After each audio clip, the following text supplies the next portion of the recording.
dia mais uma vez. Eu preciso falar com vocês sobre essa questão da violência nas escolas, que tem muitas mães e pais que estão deixando o menino em casa hoje, porque circulou nessa semana na internet uma ameaça de ataque violento às escolas de todo o Brasil.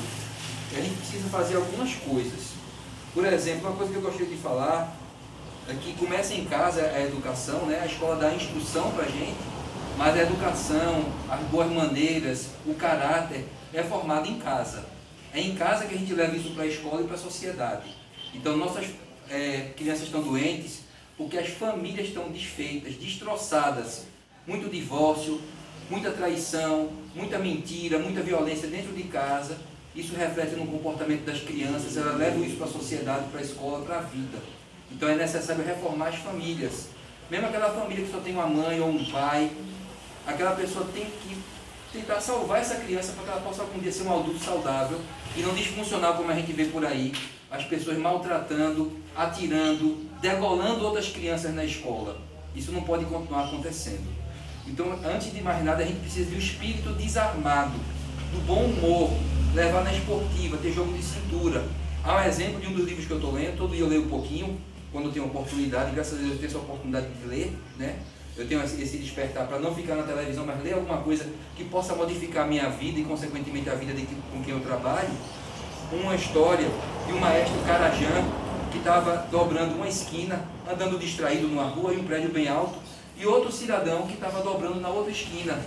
E por um acidente, ambos estavam distraídos, e esse cidadão esbarrou com esse maestro Carajã. E esse cidadão disse para esse maestro: idiota! E o maestro, muito sabiamente, estendeu a mão para cumprimentá-lo e disse: Carajã. Ele desarmou aquele indivíduo que estava movido de ira ao ponto de proferir um palavrão contra ele, uma palavra de ofensa. Ele desarmou na hora. Ele quis dizer: eu me chamo, meu sobrenome é Carajã, eu sou um maestro. E você acabou de dizer o seu nome. Então aí desarmou essa pessoa na hora. Então a gente sempre tem uma escapatória, porque a gente não pode confundir dano com ofensa. Uma ofensa: alguém xingou minha mãe. Alguém bateu na minha mãe? Não. Arrancou um pedaço dela? Não. Um dano: alguém pisou no meu pé com muita força e quebrou meus ossos. Isso é um dano. O problema hoje em dia é que a violência ela é desencadeada porque as pessoas não sabem diferenciar dano de ofensa. Toda ofensa é um dano. Mentira. A ofensa não passa de uma ofensa, é interpretação, é opinião.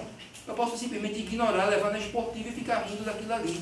Ninguém precisa aceitar aquilo como levar para o lado pessoal, tomar como dano, porque se eu tomar como dano, eu vou me vingar e aquilo vai ter consequências trágicas, pode custar a vida de alguém. Pessoas estão tirando a vida de outras por besteira, por quase nada. Então é necessário que a gente desarme os espíritos, que a gente promova a cultura da paz, e isso começa em casa. Então deixar menino em casa com medo de alguém fazer um ataque em escola só vai estar dando ibope para essas pessoas que não tem nada na cabeça, que não vale nem o que come. Porque uma pessoa que entra na escola para fazer mal para outra não vale nem o que come. Mas essa pessoa é uma pessoa que está doente e que, contrariamente ao que tem acontecido no Brasil nos últimos anos, a gente tem que promover uma cultura de abrir mais hospitais psiquiátricos. Porque existem pessoas que são esquizofrênicas, eu tenho alguns pacientes que são assim, nunca fizeram mal para ninguém. Esses têm total condição de viver em sociedade. Mas a partir do momento que um homem, ou uma mulher, ou um jovem, começa a usar de armas, seja elas quais forem, para tirar a vida de alguém, para disfarçar a vida de alguém, essas pessoas não têm condição alguma de conviver em sociedade. Devem viver enclausuradas, certo? E também, saindo dessa esfera da saúde mental e indo para a criminalidade de um modo geral, a gente pode dizer que parte da solução começa com a reforma do Código Penal e do sistema prisional. Enquanto você observar que um menino de 13 anos pode matar um homem de 30 e passar 3 anos detido, e um homem de 30, por um acidente de trânsito, atropela uma criança, um jovem, e passa 30 anos preso, não existe igualdade no Brasil, não existe igualdade na pena, na punição. Um menor de idade pode estuprar, esquartejar, fazer o que quiser e passa 3 anos, não pode divulgar o nome dele, não pode dizer, mostrar a imagem dele e sai com a ficha limpa aos 18 anos. Já o maior de idade, às vezes comete um crime, às vezes com um acidente de trânsito que vai pagar como adulto. Então, reforma no Código do Estatuto da Criança e do Adolescente, no Código Penal, No sistema prisional, que não recupera ninguém, o cara entra ladrão de galinha, sai estelionatário, sai assaltante de banco, sai chefe de quadrilha, traficante. Reforma no sistema prisional, que a pessoa possa realmente cumprir uma pena. O que é cumprir pena? É ter um motel lá dentro, é ter um cabaré lá dentro, é ter um bar, um restaurante lá dentro, é ter acesso à internet para dar ordem de matar desafeto. Isso não é cumprir pena. Estão mais livres alguns deles do que nós aqui fora, que vivemos trancafiados em nossas casas. Então é necessário que lá dentro acabe com essa sem vergonhice de visita íntima. O homem que aquele indivíduo matou tem relação com alguém? Não, está morto, enterrado debaixo de 7 palmos de terra. Por que aquele cara vai ter direito de periodicamente ter relação sexual? Quer ter relação sexual, não cometa crime, fica aqui fora.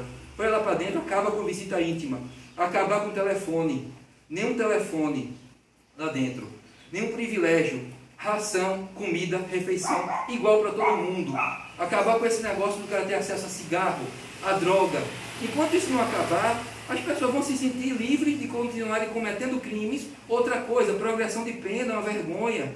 O cara se comporta direitinho, fez uma desgraça aqui fora, se comporta direitinho, pega 20 anos e paga 6, paga 7 e sai e comete de novo. Reincidência. Reformular o Código Penal para acabar com esse negócio. O cara é reincidente e vai ser tratado como um criminoso comum. Não, o cara que é reincidente, ele tem que ficar, pegar prisão perpétua. Tem que ter prisão perpétua. Já existe pena de morte no Brasil. Quando o ladrão se assusta, pensa que você vai reagir, ele lhe mata. Já existe pena de morte. Já que o pessoal, esse negócio de não vamos matar os coitadinhos não, que são vítimas da sociedade, vítimas somos nós, que vivemos com medo, se escondendo. Vítimas somos nós. Então, já que não pode dar pena de morte para essas crápulas, que esse que não vale o que come, e que já, infelizmente, não estão ainda conseguindo ressocializados, então que pelo menos que quando pegarem 10 anos, que fiquem 10 anos, e quando pegarem 30, que fiquem os 30. E nesses 30 anos, sem sexo, sem bebida, sem droga e sem celular. Dessa forma, talvez a gente consiga que eles não queiram ir para lá, porque muitos cometem crime para voltar para lá, porque lá eles conseguem fazer de tudo, e lá eles não são mortos, como a gente é morto por eles aqui fora. Tá certo? Então vamos promover a cultura da paz. Mas isso começa também quando a gente tem tolerância zero com esses abusos que o próprio Estado com E maiúsculo, governo de um modo geral, comete com cada um de nós. Quando permite que aquele crápula que entrou numa creche no sul do Brasil, pulou o muro e matou várias crianças com uma machadinha, que ele devia estar preso, e por esse Estado incompetente em todas as esferas, não conseguir manter esse cidadão preso, ele teve a oportunidade de cometer esse crime hediondo, esdrúxulo, absurdo, de tirar a vida de crianças que jamais fizeram mal algum para ninguém, muito menos para ele. Então é importante a gente refletir nisso. Cada um de nós é responsável por abrir a bolsa do filho, olhar se tem uma faca, olhar com quem está conversando na internet, olhar se está andando com maconheiro, olhar se está andando com cachaceiro, porque quem com porcos anda, farelo come. Se meu filho está andando com maconheiro, vai ser mais um. Se meu filho está andando com cachaceiro, ele vai ser mais um cachaceiro. E eu corto isso na adolescência, porque depois de adulto não tem mais jeito não, tá certo?